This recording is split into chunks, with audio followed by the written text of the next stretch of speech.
करना है एक टॉपिक जिसकी टाइटल है एविडेंसेज ऑफ एवोल्यूशन। हमने कहा कि origin of life and evolution के बारे में एक तो धार्मिक और दार्शनिक विचारधाराएं हैं, रिलीजियस एंड फिलोसफिक बिलीफ्स, और दूसरी क्या, साइंटिफिक। अब धार्मिक आस्थाएं ज़्यादातर मानती हैं कि बिना एवोल्यूशन के ही डायरेक्ट सुपरनेचुरल पावर ने दुनिया के सारी चीज़ें और ऑर्गेनिजम्स को बनाया है, और बायोडाइवर्सिटी जो है एवोल्यूशन की वजह से नहीं आई है। लेकिन हम साइंटिफिक तौर पे ये कहते हैं कि सुपरनेचुरल पावर ने सब कुछ एक साथ नहीं बल्कि धीरे धीरे करके एवोल्यूशन के ज़रिए बायोडाइवर्सिटी को बनाया है। तो ओरिजिन ऑफ लाइफ का चैप्टर पूरा हो चुका। अब आगे पढ़ना क्या, लाइफ जब आ गई तो उन ऑर्गेनिजम्स में जो चेंजेस हुए, तो जो चेंजेस हुए उन चेंजेस को एवोल्यूशन ही कहते हैं। तो ऑर्गेनिज्म में जो चेंजेस हुए उसको क्या बोलेंगे, ऑर्गेनिक एवोल्यूशन। ऑर्गेनिक का मतलब ऑर्गेनिज्म में जो एवोल्यूशन हुआ उसी को क्या बोलते हैं, बायोलॉजिकल एवोल्यूशन। तो एवोल्यूशन की यूनिट क्या है, पॉपुलेशन। तो ऑर्गेनिजम्स जो है जैसे कि प्लांट्स जिनको कि फ्लोरा कहते हैं, एनिमल्स जो कि फौना, तो इनकी पॉपुलेशन में समय के साथ एक ऑर्डर से ग्रेजुअली जो चेंजेस होते रहे हैं उसी को एवोल्यूशन बोलते हैं। तो these are orderly sequential and gradual, धीरे धीरे changes in populations of flora and fauna. Flora means plant and plant like, fauna means animal and animal like. Populations of flora and fauna through millions of years. तो ये हो गई organic evolution की definition. पहले ये लिखोगे आप।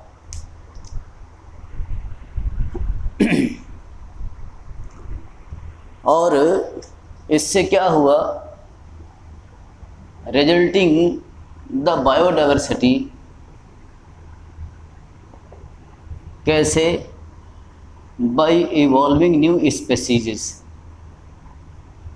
तो नई नई स्पेसीज बनती गई और उसी को एवोल्यूशन कहते हैं, ऑर्गेनिज्म में एवोल्यूशन होना।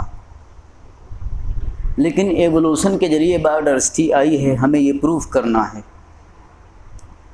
क्योंकि साइंस एविडेंस और प्रूफ पे चलती है, आस्था और विश्वास पे नहीं चलती है। जैसे कि केमिकल रिएक्शन से बायोमॉलिक्यूल्स बने और बायोमॉलिक्यूल्स से सेल्स बनी होंगी, इसका एविडेंस स्टैनले मिलर ने अपने एक्सपेरिमेंट से दे दिया था।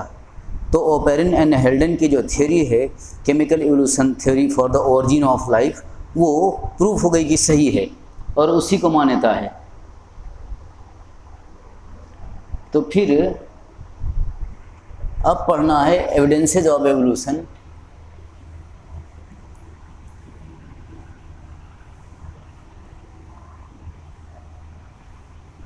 यानी एवोल्यूशन से ही बायोडाइवर्सिटी आई है। इसको हम कैसे प्रूफ करेंगे, किन लॉजिक्स पे, किन तर्कों के आधार पे।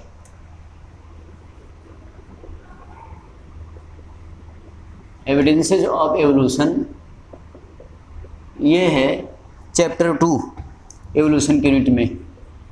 और पहला चैप्टर क्या था, पहला था origin of life.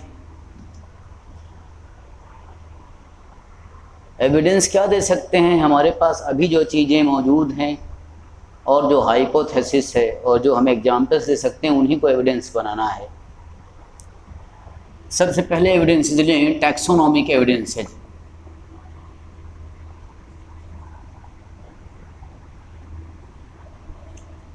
Taxonomic evidences यानी टैक्सोनॉमी क्या है, क्लासिफिकेशन की साइंस है।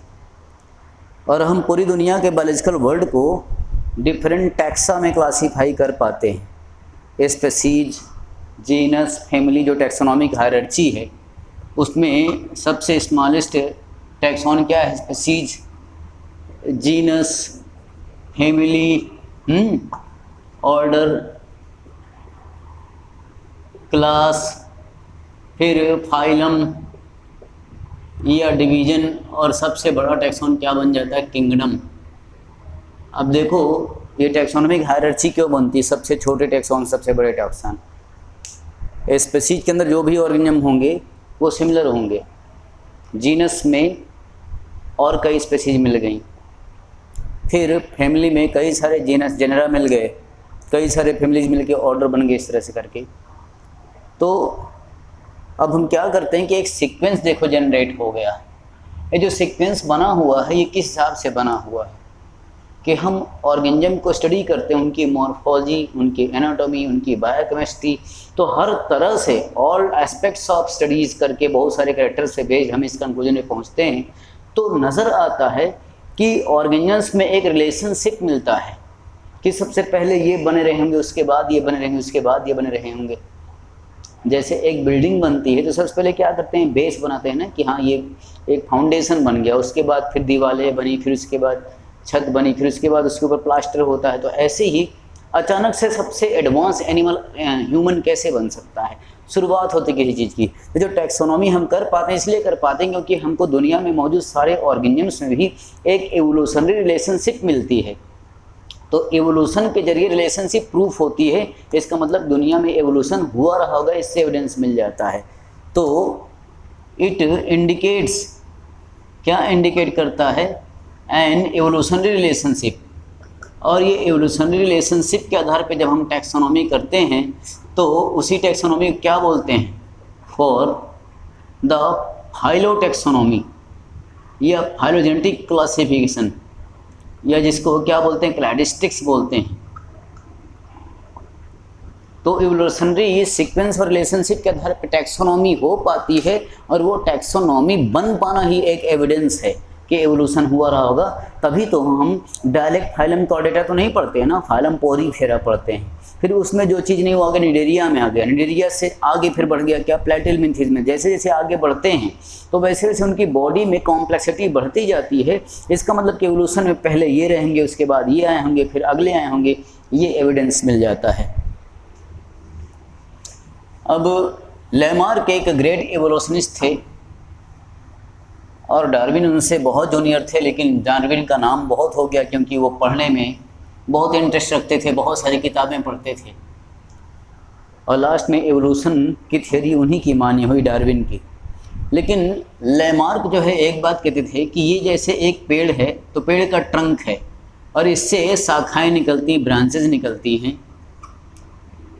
अब ये ट्रंक क्या है, मान लीजिए वर्टिब्रेट का एंसेस्टर है।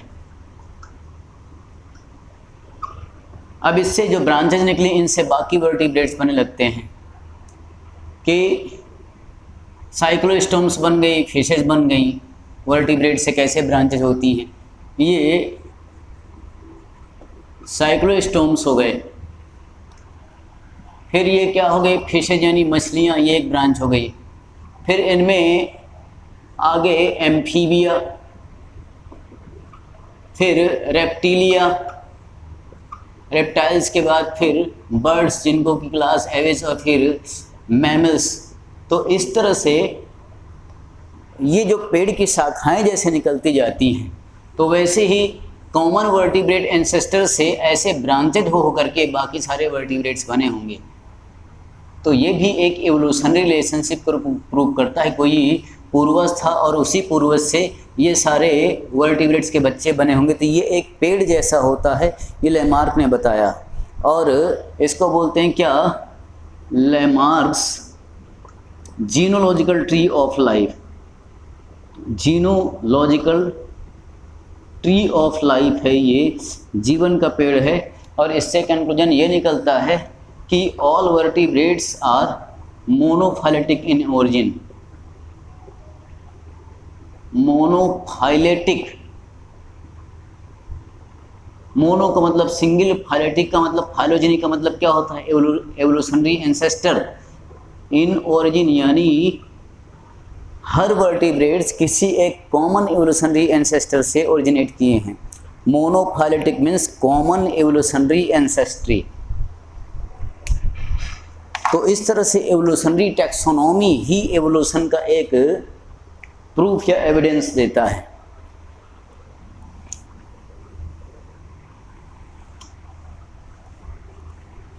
तो ये एविडेंसेस फ्रॉम टैक्सोनॉमी हो गए, टैक्सोनॉमिक एविडेंसेज। ये लेमार्क का स्टेटमेंट था कि all vertebrates are monophyletic in origin. फिर उसके बाद जो एविडेंसेज हैं वो क्या है? Evidences from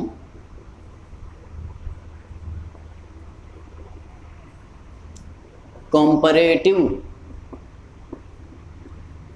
functional anatomy.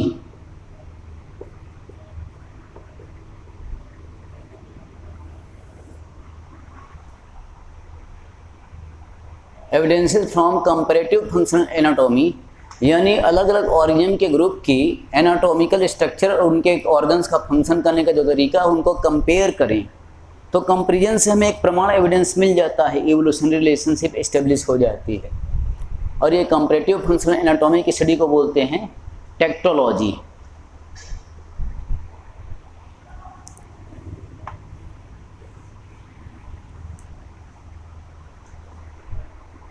Evidences from comparative functional anatomy और द टेक्टोलॉजिकल एविडेंसेस। तो अब अलग अलग ऑर्गेन ग्रुप के एनाटॉमिकल स्ट्रक्चर और ऑर्गन्स को कंपेयर करके स्टडी किया जाए, जैसे कि मिल जाते हैं homologous organs.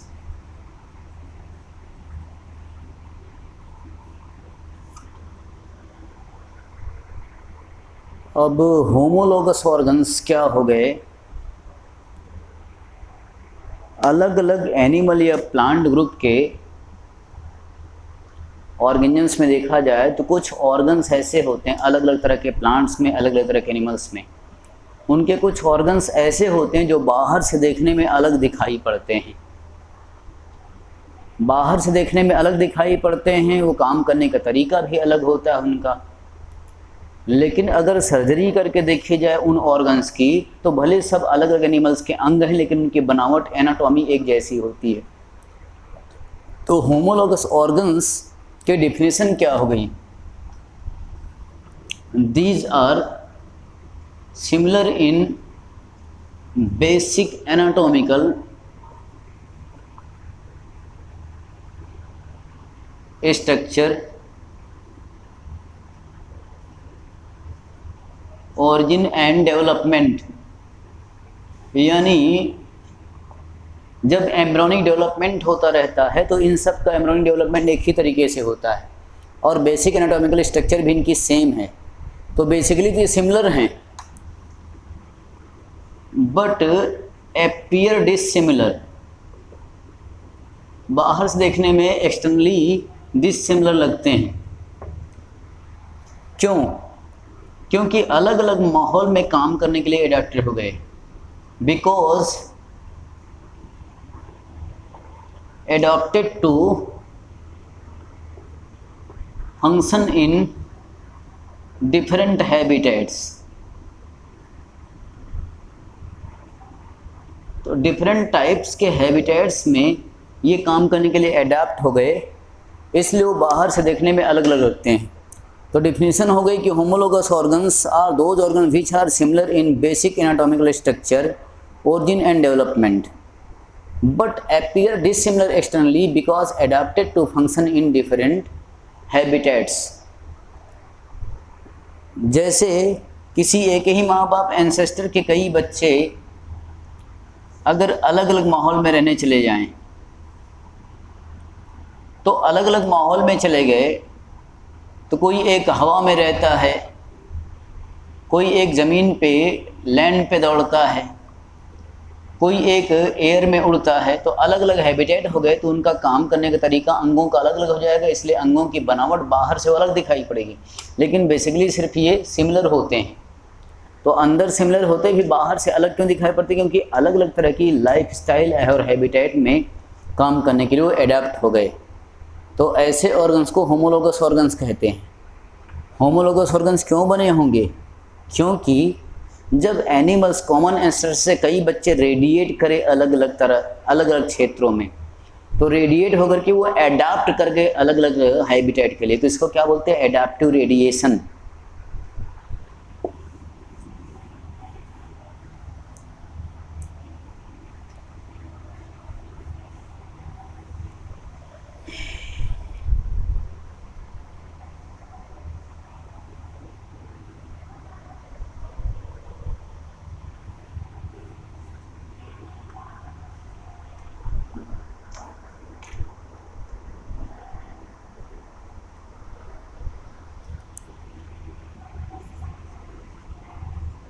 these organs develop due to adaptive radiation.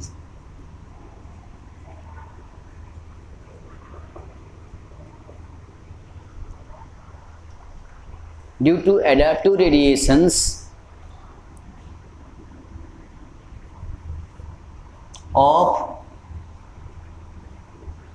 descendants of a common ancestor.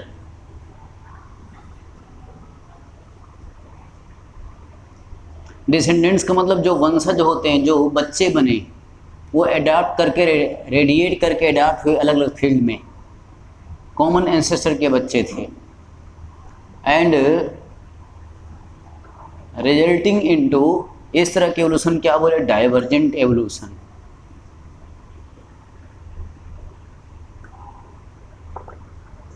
Resulting into divergent evolution. These organs develop due to adaptive radiations of descendants of a common ancestor, resulting into divergent evolution. तो homologous organs क्यों बनते हैं? क्योंकि radiate करके adapt कर गए अलग अलग हैबिटेट में, अलग अलग हैबिटेट में रेडिएट कर गए और ये डाइवर्जेंस हो गया। डाइवर्जेंस का मतलब कि फैल जाना।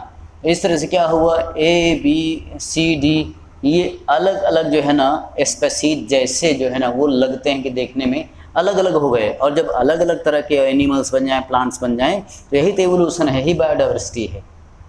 यानी ये होमोलोगस ऑर्गन जो है ना ये सपोर्ट करते हैं एवोल्यूशन को।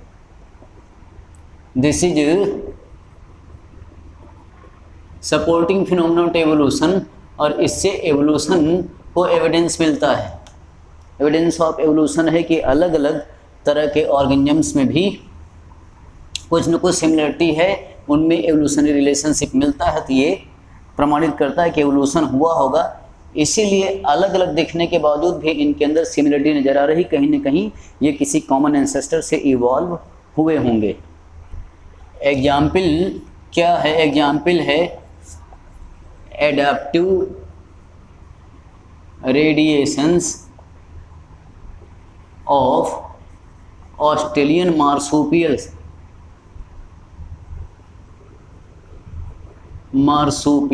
different forms।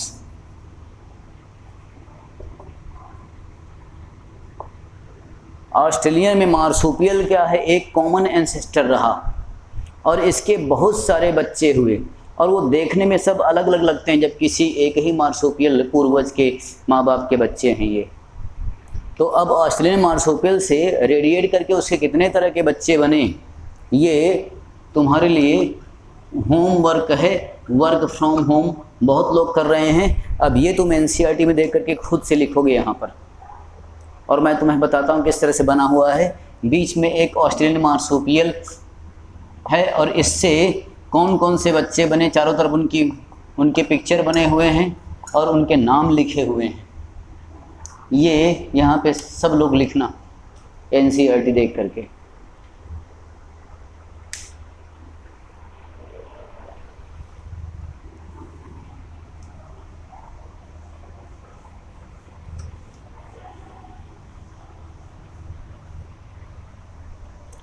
फिर एडाप्टिव रेडिएशन का एग्जाम्पल नंबर 2 है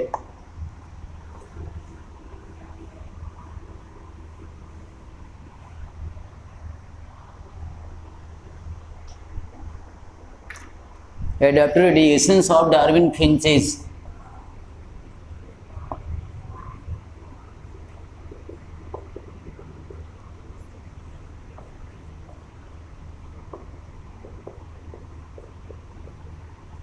डार्विन फिंचे ये क्या हैं, बर्ड्स।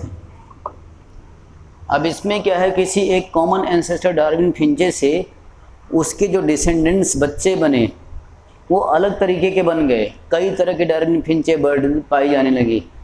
क्यों? सब में डिफरेंस क्या था, उनके बीक्स यानी चोंच अलग अलग तरह के हो गए, क्योंकि अलग अलग तरह की चीज़ों को खाने के लिए वो अडेप्ट कर गए। तो इनमें क्या था कि there was different beak structures. in different birds of Darwin finch due to different feeding habit adaptation।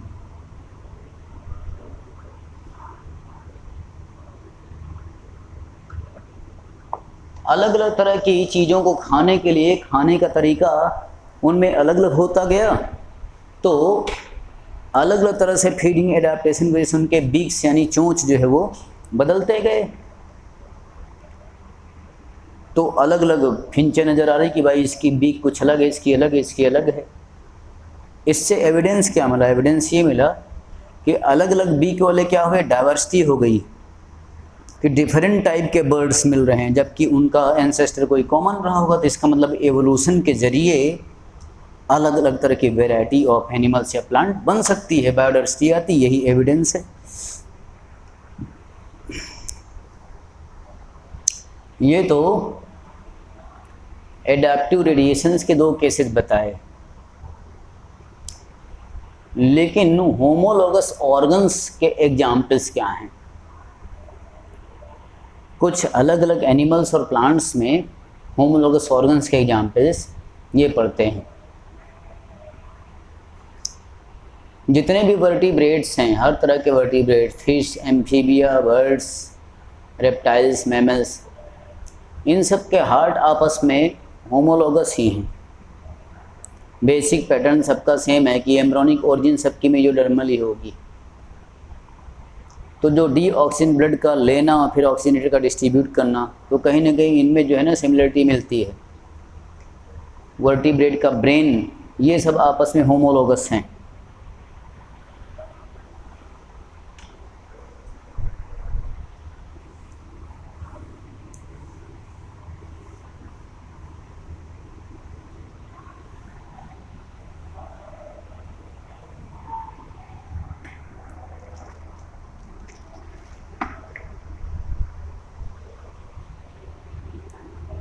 तो अब आगे क्या पढ़ें? Examples of homologous organs.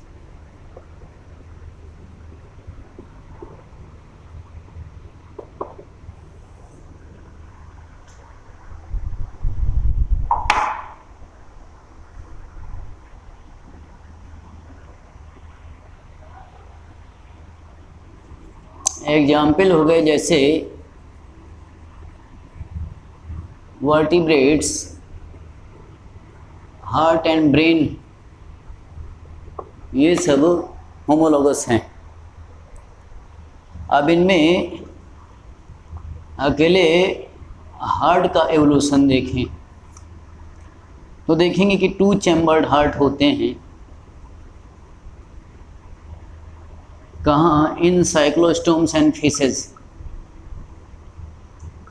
Cyclostomes and fishes में जो है ना 2 चैम्बर्ड हार्ट है, और फिर ये आकर के 3 चैम्बर्ड हार्ट हो जाता है किसमें? इन एम्फीबिया। और फिर ये आकर के इनकम्प्लीटली 3 चैम्बर्ड हार्ट ये होता है in most of the reptiles में। और फिर ये 4 चैम्बर्ड हार्ट हो जाता है बर्ड्स एंड मैमल्स में। completely 4 chambered heart in birds and mammals। अब अकेले हार्ट का एवोल्यूशनरी पैटर्न देखें कि ये जो पैटर्न दिख रहा है डिफरेंट तरह के एनिमल्स में, ये सीधा साधा एविडेंस दे रहा है कि धीरे धीरे करके नेचर ने, सुपर नेचुरल पावर ने इस सीक्वेंस से एनिमल्स को बनाया होगा। ऐसा नहीं डायरेक्ट पे एक साथ फेंक दिया, जाओ सबके सब वहीं पर रहो एक साथ, पहले ये बने होंगे फिर ये बनेंगे फिर ये फिर इस। क्योंकि एनिमल्स के ऑर्गन के एनाटॉमी और फंक्शनल पैटर्न को भी देख करके लगता है कि कोई भी चीज़ दुनिया में आती तो पहले सिंपल फॉर्म में आती, धीरे धीरे करके कॉम्प्लेक्स होती है। ये 2 चैम्बर्ड होना, फिर 3 चैम्बर्ड होना, फिर इनकम्प्लीटली 4 चैम्बर्ड होना या इनकम्प्लीटली 3 चैम्बर्ड होना, फिर उसके बाद कम्प्लीटली 4 चैम्बर्ड का हो जाना, ये एवोल्यूशन को एविडेंस देता है। ऐसे ही किडनी का एवोल्यूशन देखा जाए वर्टिब्रेट में,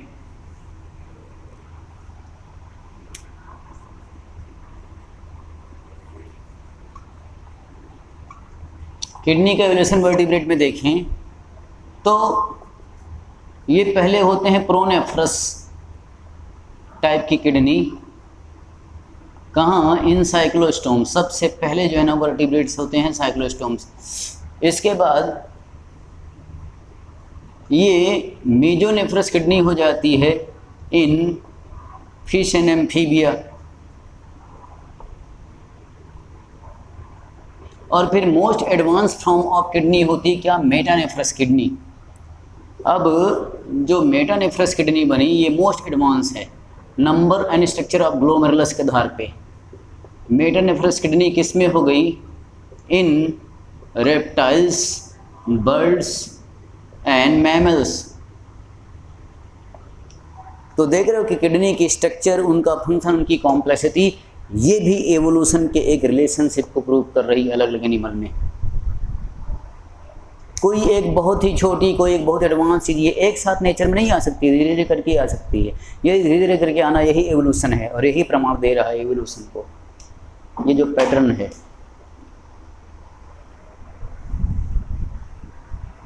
अगर ये सब एक साथ बने होते तो सबकी बॉडी भी एक जैसी होनी चाहिए थी।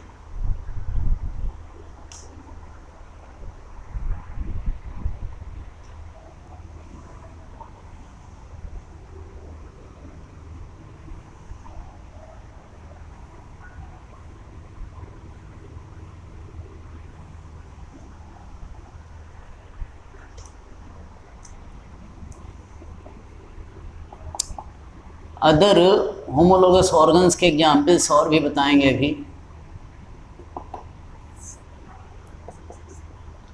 कुछ वर्टिब्रेट जैसे आदमी की ये 4 लिम्स हैं, ये दोनों हाथ हैं, किसी चीज़ को ग्रैस्प करने के लिए अडेप्टेड हैं।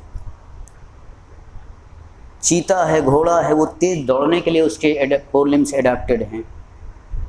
चमगादड़ हैं, उसमें जो विंग्स बन जाते हैं, तो उड़ने के लिए वो बैट मैमल है वो भी। और वेल के फ्लिपर जो है ना वो तैरने के लिए। अब मैमल देखो क्या कि 4 लिम्स ऑफ डिफरेंट मैमल्स।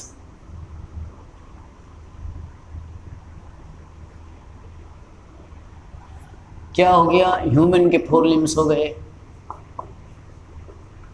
चीता या टाइगर के हो गए, चीता, टाइगर, हॉर्स, इनके 4 लिम्स सब तेज दौड़ने के लिए अडेप्टेड हैं। और वेल या डॉल्फिन जैसे मैमल हो जाएं, और बैट, ये सब मैमल से हैं।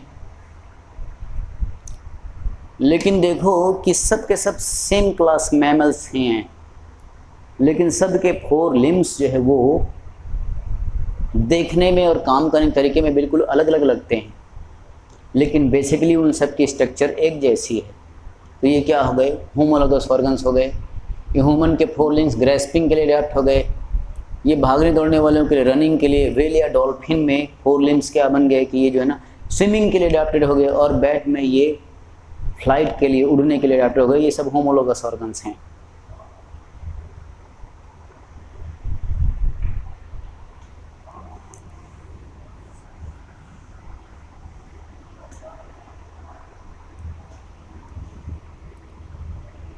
और एग्जाम्पल्स ने होमोलोगस ऑर्गन्स के,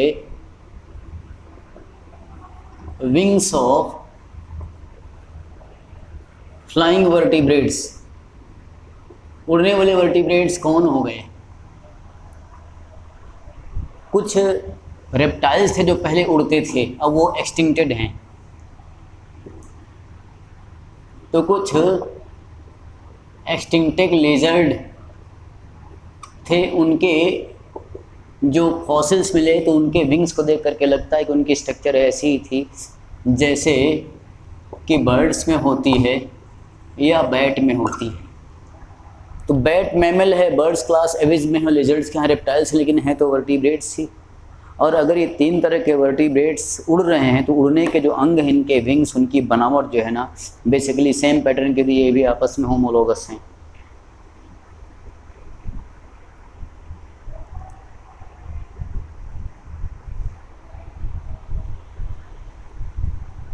वर्टिब्रेट्स ही आपस में कंपेयर होंगे तो उनके ऑर्गन्स होमोलोगस होंगे। ऐसे mouth parts of different insects वो होमोलोगस हैं।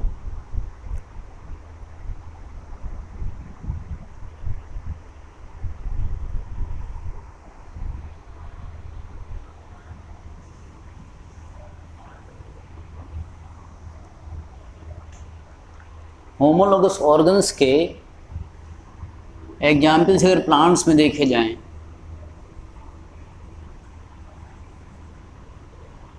Homologous organs in plants,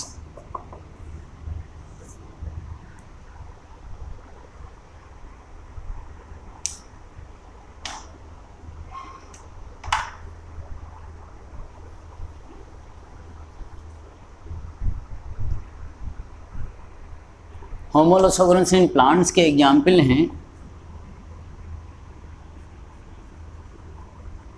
thorn of bougainvillea,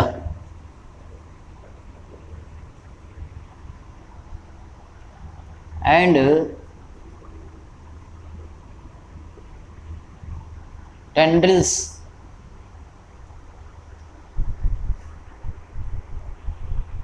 tendrils of Cucurbitaceae family cucurbits. अब देखो थॉर्न जो है कहीं लीफ के पास ही ऐसे कांटा जैसे है ये, और अगर इसी को कुकुरबिट में देखा जाए तो कुकुरबिट के स्टेम में ये नोड से जहाँ पर लीफ निकल रही है इसके पास ये ऐसा स्प्रिंग जैसा ये टेंड्रिल है। ये थॉर्न है बोगनवेलिया में और ये क्या है, टेंड्रिल है। अब इन दोनों की स्ट्रक्चर देखो, लीफ के एक्सिस पे हैं दोनों, और ये दोनों दो के दोनों ही इनकी ओरिजिन कहाँ से है, इनकी ओरिजिन है from axillary bud of stem. तो स्टेम में लीफ की एक्सिस पे यहाँ एक बड होती, उसी बड से बड यहाँ पर ऐसी ये एक लीफ है, लीफ के एक्सिस पे ये एक एक्सिलरी बड है, इसी बड से थॉर्न बन गया किसी में और इसी बड से टेंड्रिल बन गया। तो बेसिकली एक सेम चीज़ है, उससे दो डिफरेंट लगने वाली चीज़ नज़र आ रही, तो ये भी क्या हुआ, होमोलोगस हुआ।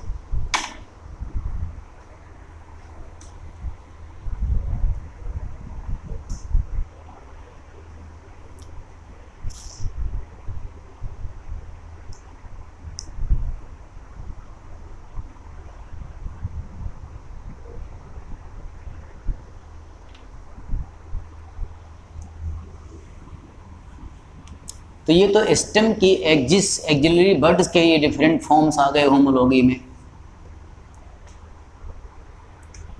दूसरा एग्जाम्पल है different adaptations of leaf. Leaf के डिफरेंट एडेप्टेशन क्या हो गए कि लीफ कहीं मेनली इसका काम क्या है, फोटोसिंथेसिस करना। तो लीफ बड़ी बड़ी लेमिना से फोटोसिंथेसिस कर दी है, तो नॉर्मल फंक्शन है कहीं भी, लेकिन यही लीफ स्पाइन बन गई, कहीं प्रोटेक्शन का काम करने लगी। अब है लीफ लेकिन स्पाइन बन गई, किस में, कैक्टस में, ओपोन्सिया में। और वही लीफ जो है ना कहीं टेंड्रिल बन गई, तो वो क्या करेगा, क्लाइंबर का काम करेगा। फोटोसिंथेसिस करना, प्रोटेक्शन करना और क्लाइंबिंग में हेल्प करना, सपोर्ट करना, ये तीन अलग अलग काम हो गए, लेकिन बेसिकली कहे हैं लीफ ही है। तो सिमिलर स्ट्रक्चर ओरिजिन है, लेकिन देखो कि ये डिफरेंट फॉर्म बन गए। ये क्या है, होमोलोगस स्ट्रक्चर हो जाएंगी आपस में, फोटोसिंथेटिक लीव्स, स्पाइंस जो लीफ से बनी हुई, लीफ जो टेंड्रिल बनी हुई है, जैसे कि पाइसम सेटेमम है, लेथाइरस है, ग्लोरियोसा है, इनमें जो ना लीफ से टेंड्रिल बन जाती है। कैक्टस और ओपोन्सिया में लीफ से स्पाइन बन जाती है, लेकिन ज़्यादातर प्लांट में लीफ का ही काम करती है, फोटोसिंथेसिस का काम करती है। ये सब तीनों आपस में होमोलोगस हो गए।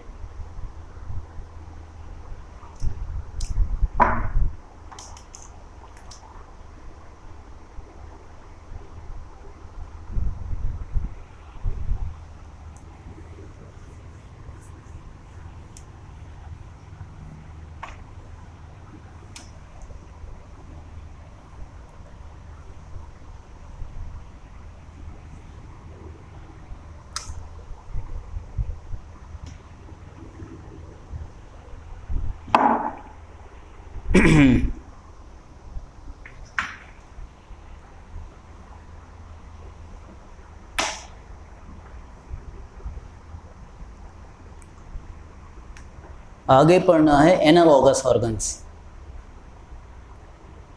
एनालॉगस ऑर्गन हम कहें कि जस्ट उल्टा है किसका, होमोलोगस ऑर्गन का। तो फिर से एक बार सोचो, होमोलोगस ऑर्गन क्या है? अलग अलग ऑर्गन्स वो ऑर्गन्स जो सिमिलर होते भी अलग अलग दिखाई पड़े, डिसिमिलर दिखाई पड़े,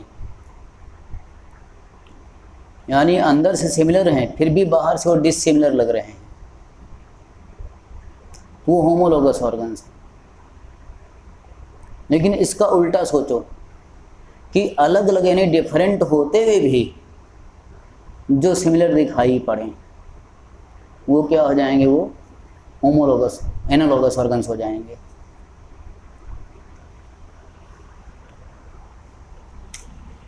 सिमिलर होते भी जो डिसिमिलर दिखाई पड़ रहे हैं, ये क्या होमोलोगस ऑर्गन्स हैं।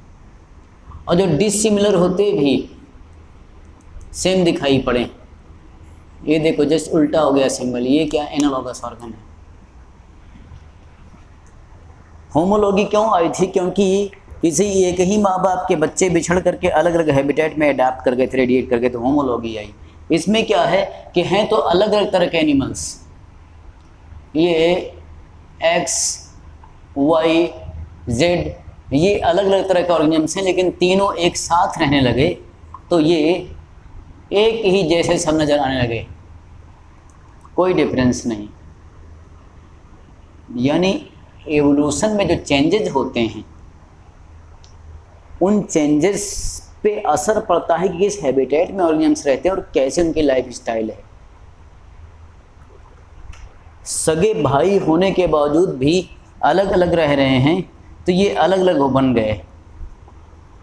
ऐसा लग रहा है कि ये सब डिफरेंट टाइप के हैं, जबकि हैं सब सगे भाई। ये क्या? वो होमोलॉगी। ये क्या है? ये अलग अलग हैं, इनमें कोई आपस संबंध नहीं, फिर भी देखने में एक जैसे लग रहे हैं, तो ये एनालॉगी है। तो ये क्या? कन्वर्जेंस है, इसको बोलते हैं एडेप्टिव कन्वर्जेंस।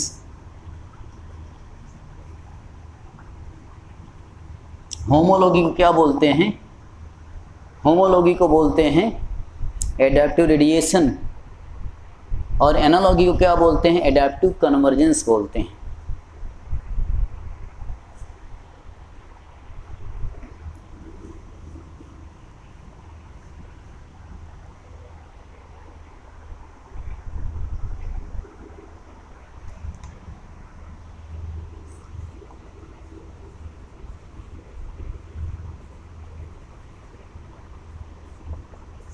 एनालॉगस ऑर्गन्स क्या हैं कि these appear to be similar externally, बाहर से देखने में ये सिमिलर लगते हैं, जबकि इनकी बेसिक स्ट्रक्चर, इनकी basic origin, development, embryonic development और एनाटॉमिकल स्ट्रक्चर इज डिफरेंट, सब अलग हैं, बट अपीयर एक्सटर्नली सिमिलर, बाहर से ये सिमिलर दिखाई पड़ते हैं। क्यों? Because of adapted to similar habitat and function. Same तरह के हैबिटेट में रहते हैं और सेम तरीके के काम करते हैं, इसलिए वो बाहर से एक जैसे दिखाई पड़ते हैं, जबकि अंदर से सब अलग अलग हैं। तो अलग अलग होते हुए भी सेम दिखाई पड़ना, ये है एनालॉगी, एडेप्टिव कन्वर्जेंस। इसी को क्या बोलते हैं? इस फिनोमेना को एनालॉगी बोलते हैं।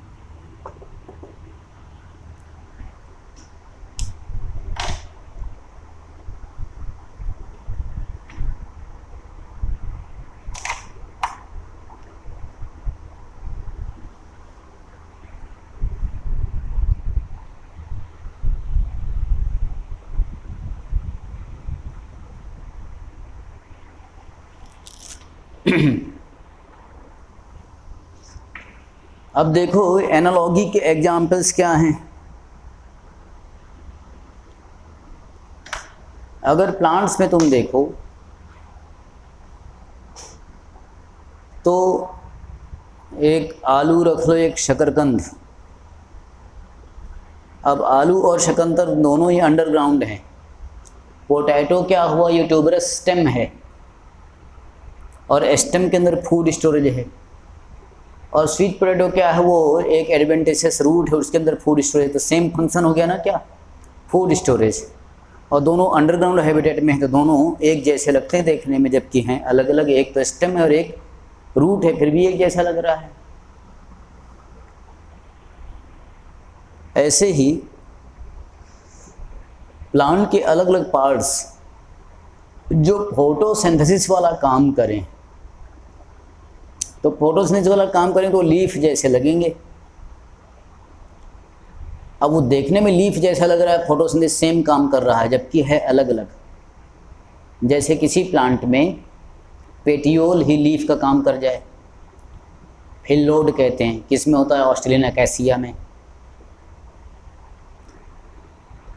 किसी प्लांट में स्टिप्यूल है, स्टिप्यूल ही लीफ का काम कर जाए।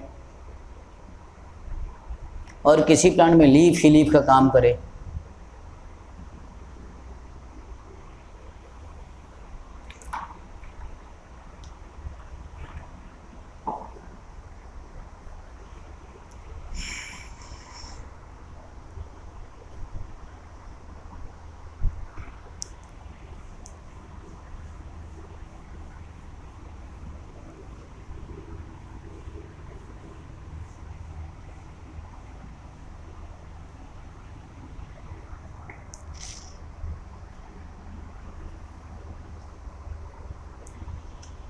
एनालॉगस ऑर्गन का एग्जाम्पल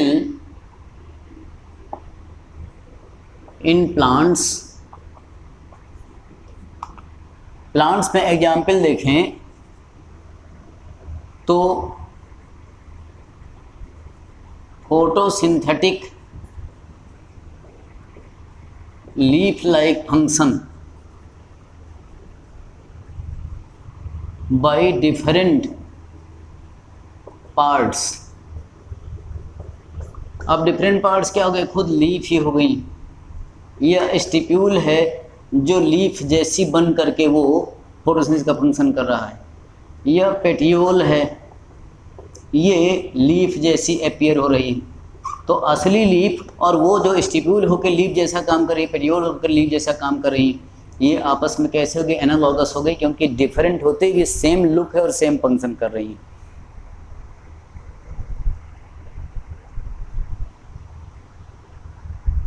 हमने बताया इसका एग्जाम्पल प्लांट मॉर्फोलॉजी में पढ़ते हो आप 11th में। पेटियोल लीफ जैसा काम करे उसको फिलोड बोलते हैं ऑस्ट्रेलियन अकेसिया में। स्टिप्यूल लीफ जैसा काम करे ऐसा लेथायरस में होता है, पाइसम में होता है, मटर।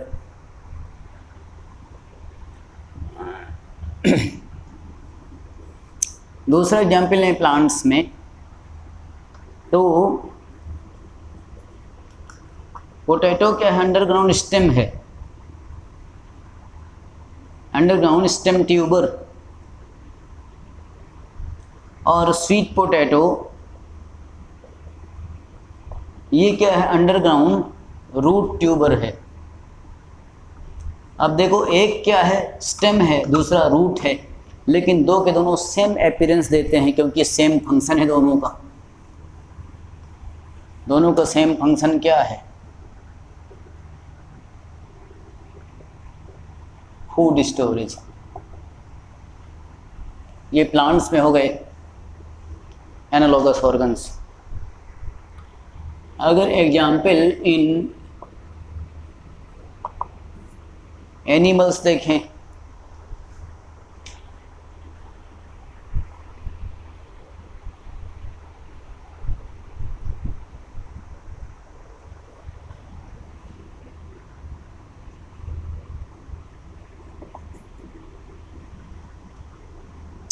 जैसे कि विंग्स ऑफ इंसेक्ट्स,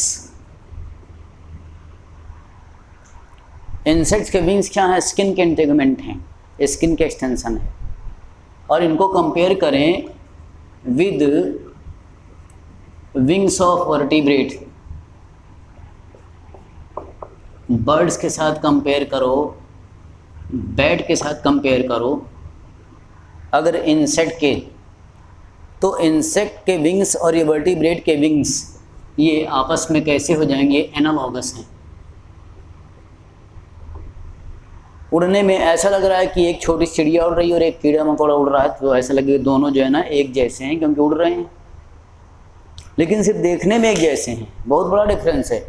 बर्ड्स और मैमल्स उड़ रहे हैं, बहुत हाई फाई एनिमल्स हो गए, वर्टिब्रेट के लास्ट के क्लासेज हो गई है। इंसेक्ट्स तो बहुत छोटा एनिमल है, फिर भी देखने में इनके बराबर लग रहा है। बहुत छोटा मतलब कि ये नॉन कॉर्डेट है। और विंग्स को जांच करें तो ये इंसेक्ट के विंग्स क्या हैं? सिर्फ इंटेगुमेंट के एक्सटेंशन है, और ये क्या अच्छे खासे 4 लिम्स हैं, हाथ इनसे बने हुए हैं। तो बिल्कुल अलग हो गए, डिफरेंट स्ट्रक्चर, फिर भी देखने में सेम लग रहे हैं, एनालॉगस हो गए।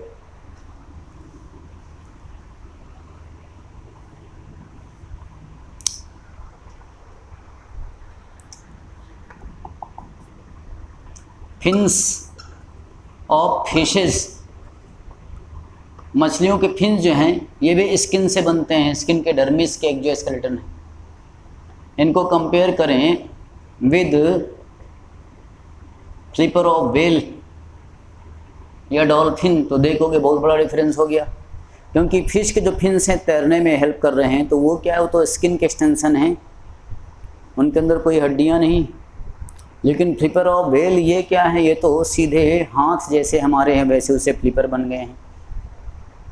इसमें तो ऐसे ही है जैसे कि हमारे हाथ में ह्यूमरस है, रेडियस, अल्ना है, कार्पस, मेटाकार्पस, थैलेंजस, इनसे बने हुए हैं।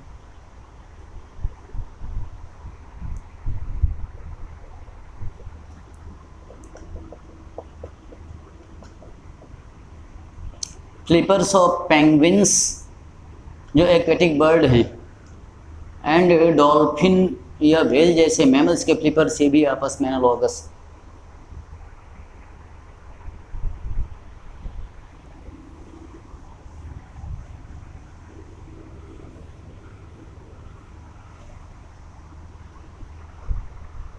ये जो एग्जाम्पल है ये थोड़ा कंट्रोवर्शियल रहा है, कुछ वैज्ञानिक इनको होमोलॉगस भी मानते हैं। बनने का तरीका, काम करने का तरीका, उसमें थोड़ा डिफरेंस है।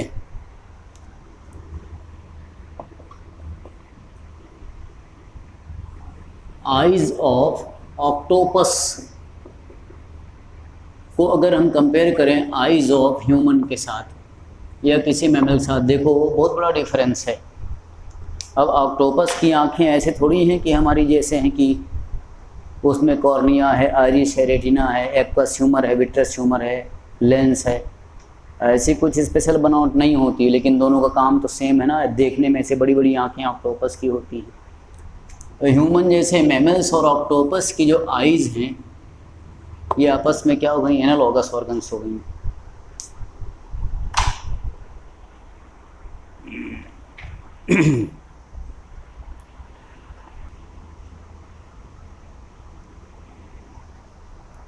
ये कंपैरेटिव फंक्शनल एनाटॉमी में ये थे एविडेंसेस फ्रॉम एनालॉगी के। एनालॉगी से एविडेंस क्या मिलता है कि जो माहौल है, हैबिटेट है और काम करने का तरीका है, उसमें एडाप्ट करते हैं एवोल्यूशनरी डेवलपमेंट के ड्यूरेशन में, तो उनका असर पड़ता है ऑर्गन्स पे और बॉडी पे। ये बिल्कुल एंटायरली डिफरेंट एनिमल्स हैं, इनके बीच में कन्वर्जेंस हो, कन्वर्जेंट एवोल्यूशन। कहीं ऐसा कन्वर्जेंट एवोल्यूशन होता है जो डिफरेंट तो हैं लेकिन बहुत ज़्यादा डिफरेंट नहीं है, और ये दोनों अगर एक साथ रह रहे हो तो ये लाइंस जो है ना, कन्वर्जेंस इतना ज़्यादा ना होकर के क्या ऑलमोस्ट पैरेलल चलता है। तो ये क्या है? ये तो बहुत ही हाई ग्रेड का एडाप्टिव कन्वर्जेंस है।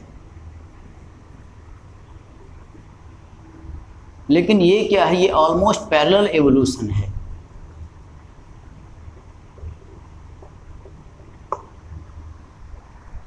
तो पैरेलल एवोल्यूशन का मतलब क्या है कि दो अलग अलग ऑर्गेनिजम्स के ग्रुप हैं, लेकिन अलग उनमें डिफरेंस बहुत ज़्यादा नहीं है, थोड़ा ही डिफरेंट है। तो जब slightly different group of organisms होते हैं और वो एक ही जगह पर रहते हुए इवॉल्व करते हैं तो बिल्कुल एक जैसे लगने लगते हैं, क्योंकि थोड़ा सा डिफरेंस है। और इनके बच्चे जो है ना बिल्कुल मिलते जुलते हो जाएंगे तो ऐसा लगे इनका इवोल्यूशन बिल्कुल पैरेलल एक साथ इनमें चेंजेस हुए हैं, तो बहुत ही ज़्यादा मिलते जुलते हो जाते हैं। तो फिर ये पैरेलल इवोल्यूशन, इसकी डिफिनेशन क्या हुई? Parallel evolution is adaptive convergence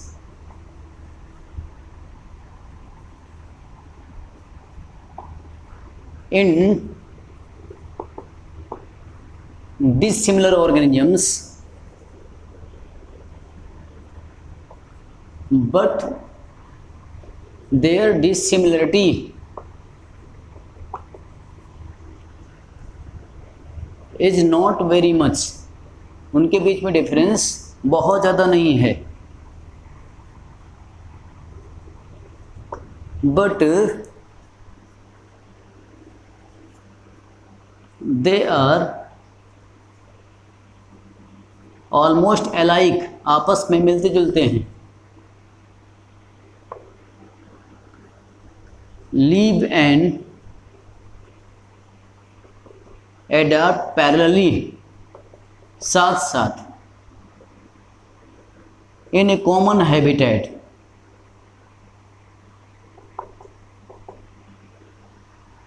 और ऐसा जब बहुत सालों तक वो साथ ही रहेंगे अलग अलग होते भी तो उनके अगली पीढ़ियों के बच्चे जो होंगे उनमें कोई खास डिफरेंस नहीं रहता, बिल्कुल सेम लगने लगते हैं। देयर इवॉल्व्ड डिसेंडेंट्स, यानी उनसे जो डिसेंडेंट्स नए बच्चे बनेंगे, resemble much with each other.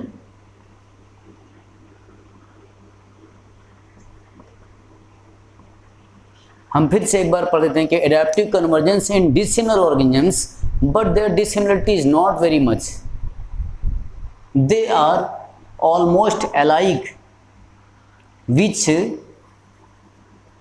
live and adapt parallelly in a common habitat, so their evolved descendants resemble much with each other। मिलते जुलते एंसेस्टर थे, ज़्यादा डिफरेंस नहीं था, और एक साथ रहे बहुत समय तक एक ही हैबिटेट में, तो बहुत सालों तक साथ रहते रहते क्या हुआ कि उनके जो डिफरेंसेस थे पूर्वजों में वो भी नई पीढ़ी के बच्चों में अब नज़र नहीं आते, बिल्कुल साफ साफ एक जैसे नज़र आते हैं। तो इसको बोलते हैं, ऐसे एडेप्टिव कन्वर्जेंस को पैरेलल एवोल्यूशन बोलते हैं, कि अलग अलग होते भी ऑलमोस्ट पैरेलल ही रहे वो। तो एग्जाम्पल क्या हुआ कि पैरेलल एवोल्यूशन और एडेप्टिव कन्वर्जेंस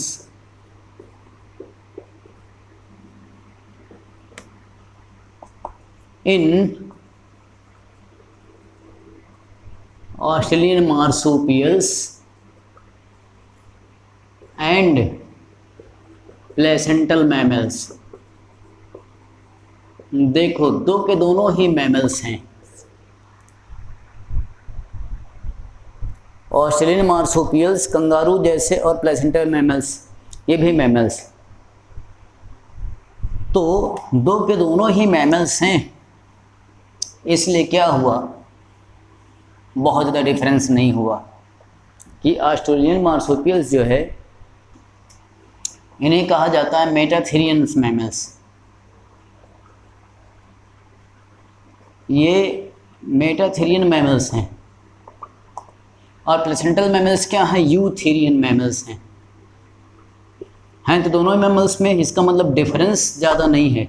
अब इनके जो डिसेंडेंट बच्चे हुए ये सब एक दूसरे के बिल्कुल सिमिलर नज़र आते हैं, और एनसीईआरटी में एक डायग्राम दिया हुआ है, इन दोनों के डायग्राम्स बच्चों के उनके नाम लिखें कि कैसे कितना ज़्यादा सिमिलर मिलते जुलते हैं, ये सब यहाँ पर लिखोगे, ये फिर एक होमवर्क है।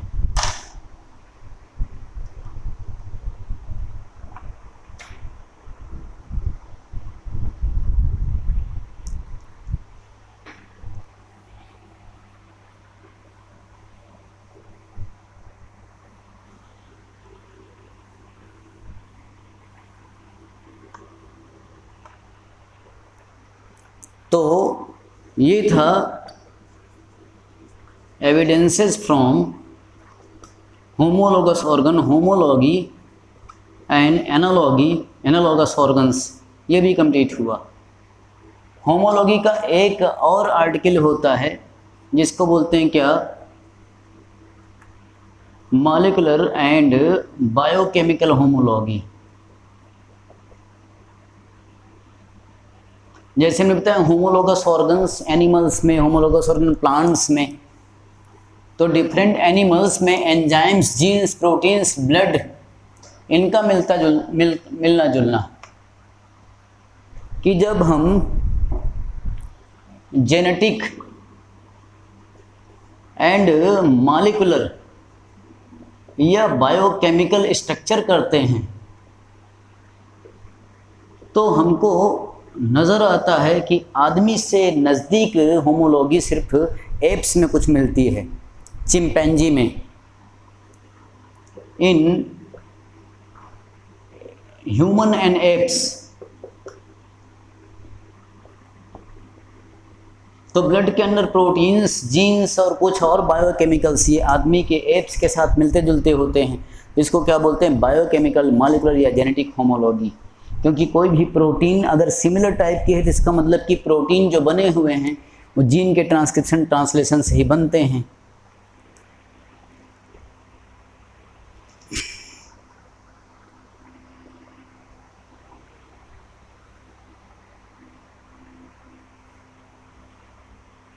तो आज की क्लास मैंने पढ़ाया evidences from taxonomy, then evidences from comparative anatomy.